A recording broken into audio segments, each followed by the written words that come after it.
everybody? Thanks for joining me on D's analysis here. We're going to be looking at MicroStrategy today.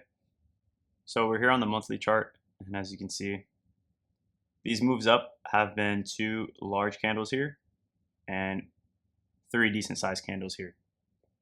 So right now this move is starting to look a little bit like this one. Granted, it's still extremely early, but if we get something similar to this, that'd be nice to see. This first candle right here looks very similar to this one here.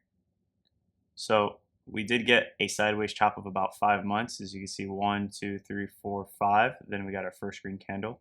And it looks like after this run up here, right now it's been 1, 2, 3, 4.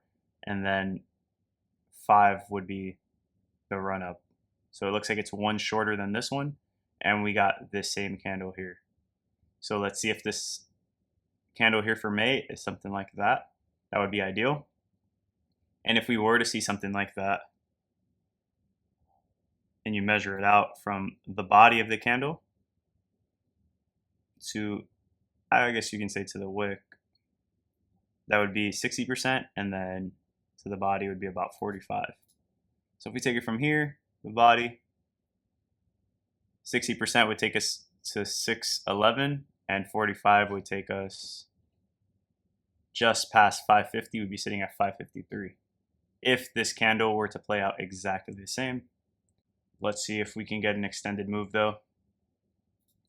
Here on the weekly, you can see this first move lasted about 7 weeks, and then this move lasted about 10 weeks. So let's see if we get something similar to that, or maybe it's more of an extended move. Hopefully we see something like this where it's 10 weeks, 11 weeks. If we got the same situation, that 10-week mark would put us at June 16th. If this was to follow exactly the same as this one here. I just don't see it playing out like this one because the candles weren't as aggressive. This first move was already much more aggressive than these two here. And then that candle here, I mean, that was huge. And we didn't see that here. It seems like we're starting to get this move where it's kind of like stair-stepping up slowly but surely. And then that's when we're going to get that 3-week blow-off top that we're hoping for. On the SMAs, we're looking pretty good. The same thing that we've already spoke about on the daily. We have our cross. Hopefully we don't make our way back to the 20-day. It is very possible to continue the move up. I don't think that's exactly what has to happen. As you can see, when we're making this move up, we would get close to it, but we wouldn't actually touch it. So let's see if that's the case. Maybe we find support here at this horizontal level of support, and then the 20 SMA is just slightly underneath it. These pullbacks are good though to kind of reset price, and it allows for that next extension up. As you can see here, you kind of had that multiple times throughout this move here. You've had minor pullback, minor pullback, minor pullback. So it helps keep price in line, and it gives it support on the way up. When we take a look at the 4-hour, you can see the 20 moving average on the 4-hour is getting right underneath price. So maybe we get a bounce off of that. It is relatively close to touching it, but it hasn't touched it yet. And as you can see in the uptrend, we would touch it every so often when we get those pullbacks. We'd touch the 4-hour and then continue riding up. So maybe that's what we're doing here. And you can see it kind of happen here as well, but it looks like we only touched it like once or twice. And then that was practically it. But like I said, this move seems to be representing this one more than the first one. So I could see it. I can see it stair-stepping its way up, like I said, continue up, then eventually touch the 4-hour again at a higher price, and so on.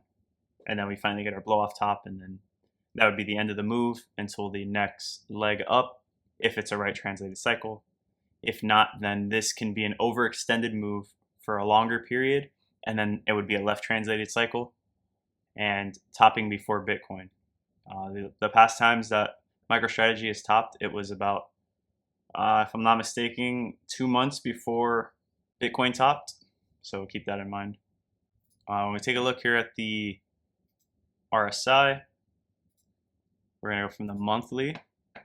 You can see we broke that yellow moving average. So maybe this is just a retest of the yellow moving average before we make our next leg up. And we just want to see a nice green filled RSI showing that we're overbought and we have a lot of strength. Of course, when you reach this region, you do run the risk of having the exaggerated move to the downside. But if you do want to reach that $1,000, $1,200, $1,500 level, you have to get to the overbought territory and stay there for an extended period. On the weekly, we're creating higher highs and higher lows. Let's see if we can continue it and make our way up to the 70 level. And like I said, last time we made a strong move into the 70s, an aggressive move into the 70s. It actually ended up lasting about 3 weeks of exaggerated moves to the upside. So hopefully we see that again, as you can see in the following candles. You can see it here, and you can see that again in this region here. That's what we're anticipating. That's what we're hoping for. And we want to be sitting above 550 when that exaggerated move happens, so it can take us to higher prices. Because if we're sitting at 550 or higher, as we've talked about previously, when you measure it out, when you go all the way to the top, it's 150%. If we go to the body, it's a 95% move. So we'll do both 95 and 150. Let's say you're sitting at this price here, 95 for those 3 exaggerated weeks takes you to 1130 or 1140, and then 150 would take you to almost $1,500, which is crazy. And the same concept here. On the daily RSI, it looks like we are making our way to the yellow moving average. So let's see if we get a bounce here. We are creating somewhat of a bull flag. Let's see if this turns out to be a double top or this is just a continuation to the higher levels. And we break this previous high at about 69.1. That is the ideal scenario that we want to see play out. On the weekly MACD, we are on our second week of green candles, and we did get a solid break above the orange line. Could be the continuation and the start of the next leg up. And the volume on the daily is decreasing to the upside, which is not a good sign, but we can always get a ramp up once we get some more volume behind us. But as you can see, we had larger volume candles here, and then now it's kind of dwindling down, and the days are kind of just going sideways and hardly moving at all. You can see that in the price action on the daily candles. We want to see these large candles like that. These candles, that's where all the momentum comes. That's when you're going to start seeing the stories about MSTR and all the articles and all that kind of stuff. On the MACD for the 4-hour, we are starting to become bearish, but this can always turn back around. When you're in a bull trend, it does happen, as you can see here. We did get a cross here in the middle of our run up, and it just continued the course upward. So it does happen in the bull trends because you're not going to hold an upward move forever. You need some kind of pullback if you want to continue up higher throughout the next couple weeks and months. On Bitcoin, we were riding on this trend line that we've had established since April 24th, and we respected it multiple times, and then we just fell underneath it here on May 4th, and then we got a retest and price pushed down lower. Our standard thing that we always talk about, breaking the level, breaking down beneath it, pushing up, retesting, and now pushing down further. Let's see if it goes much further or if we can finally break back through. Ideally, that's what we want to see. We want to see a move back above this trend line, retest, and continue up. But if we don't, we could be looking at some levels here. There's a lot of wicks in this area, so it's a little funny. But if you break underneath this level here at about 93 roughly, and you get past these wicks, then you can probably make it down to 91.7. And if you lose 91.7, you can definitely see 87, maybe 88.5, something around there. So keep that in mind.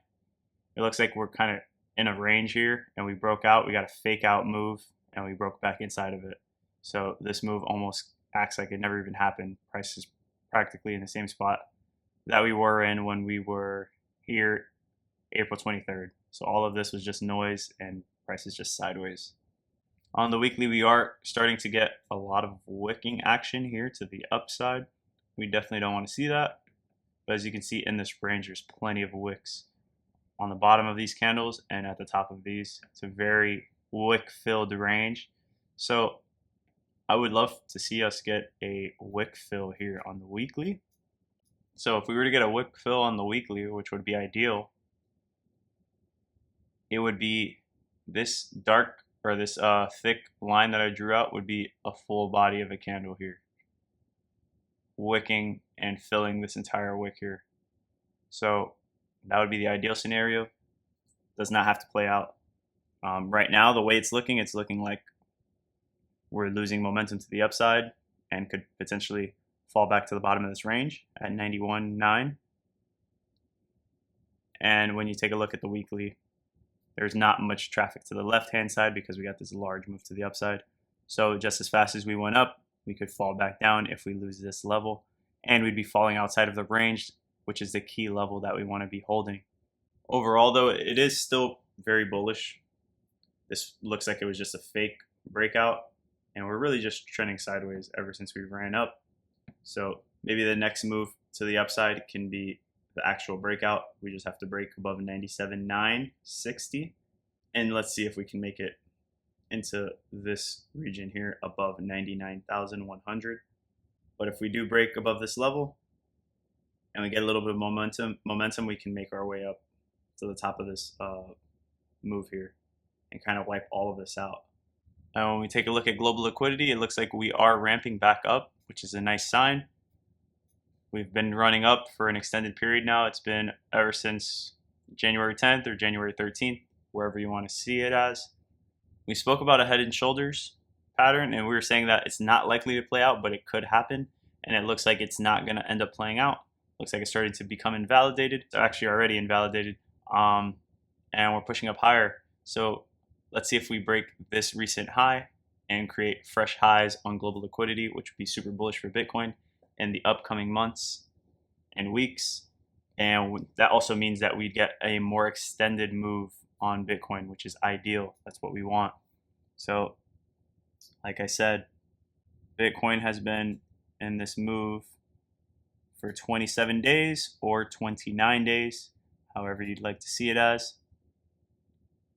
27 days shows that we're potentially close to the bottom. 29 days says that we've already hit the bottom if we follow global liquidity to the T, and that we have another leg up with a minor pullback in between there, but pretty much saying that we should have some more room to run, and then with some time we're going to have a major spike here. It shows that we have 3 major spikes coming up after this leg has finished, and it looks like we're somewhere just more than halfway finished with this first leg. So maybe we're 60-70% of the way for this first leg, somewhere in this region. And then once we finish this pullback, it looks like a major leg here, pullback and another major leg, sharp pullback, and another major move up. And now with global liquidity starting to ramp back up, it looks like we could be potentially getting a 4th leg higher. When you take a look at global liquidity here in 2020, the reason we got such a sharp move up is because of the stimulus into the economy during COVID. The Fed did QE at an extreme rate, and that's why you see this massive move here. If we saw something like this, that would be insane, but that also means that something catastrophic happened.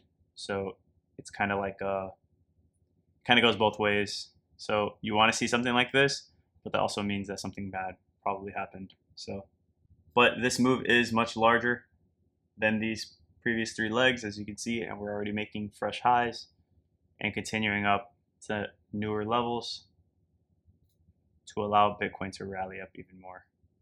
And when you take a look at the Tether Dominance, it was trying to, and it still could actually, be creating fresh highs.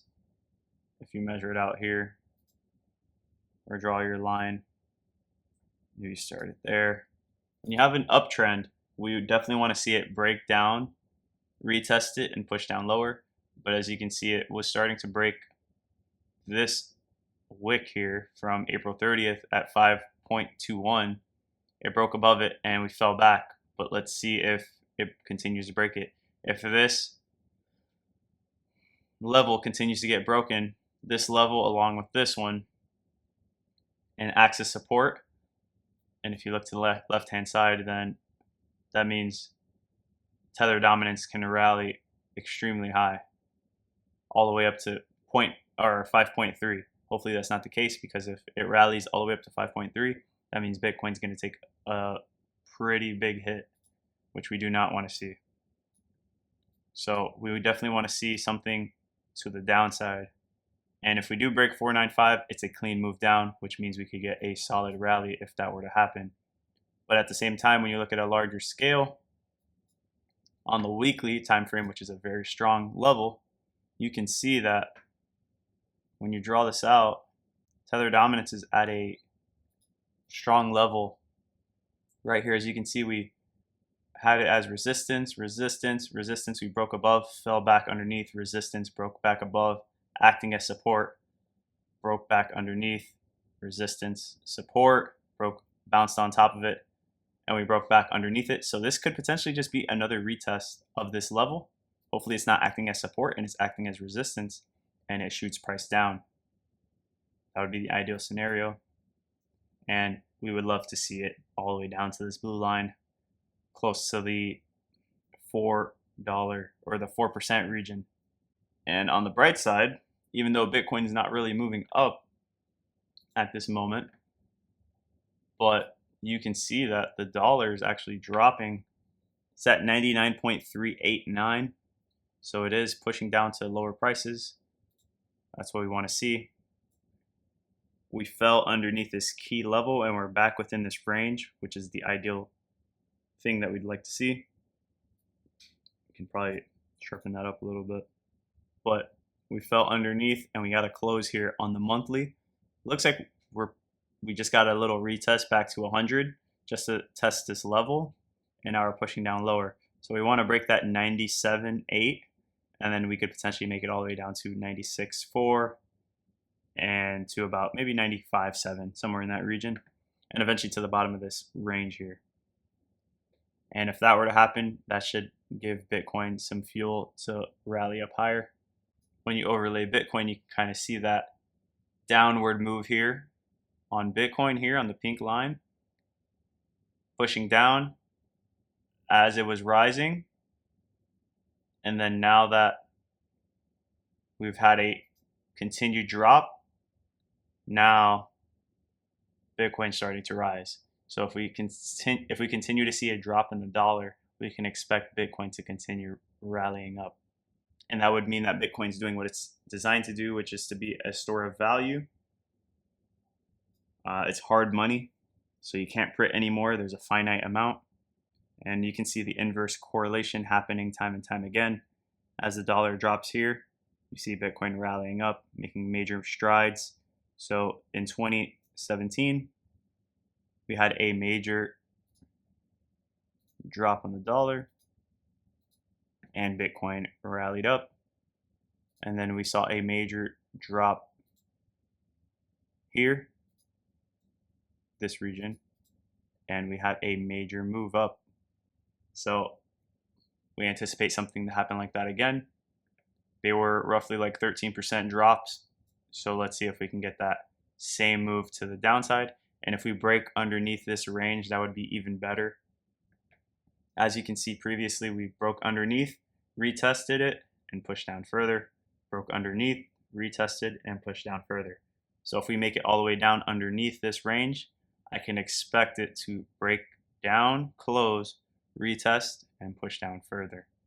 Remember, this is a monthly time frame, so this does take time to play out, but we could definitely see it happening through, September, October time frame. So it all depends on how big of a drop we get in May here. But if May turns out to be a very bearish month on the dollar, that would be extremely bullish on Bitcoin, and we should start a major move to the upside. And as you can see here on the DXY on the dollar, the MACD as it decreases significantly, you start to see Bitcoin, the pink line, rallying up at the same time. So you see the large move to the downside with increased volume, and you see Bitcoin ramping up its volume. So as it's like slowly decreasing, you can see it's kind of like a steady decline and then a steeper one.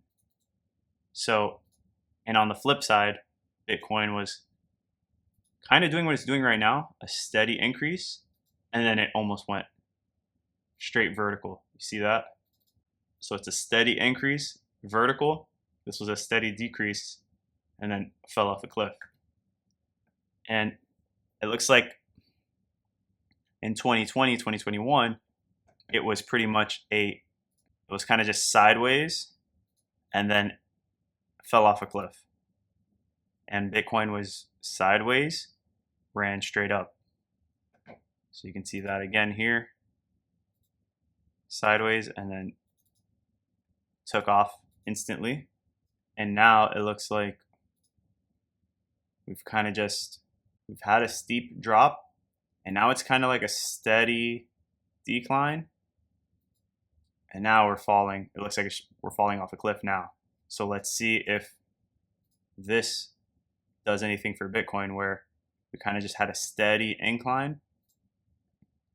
And maybe with this most recent, when you look at this most recent dip here on the dollar, on the MACD, maybe that means we can actually start going vertical. Maybe we can go straight vertical from here. Or over the next, 4 to 5 months. We'll see. But just something to think about. You guys let me know what you think. Drop a like, comment, share with a friend. I'll see you guys in the next one.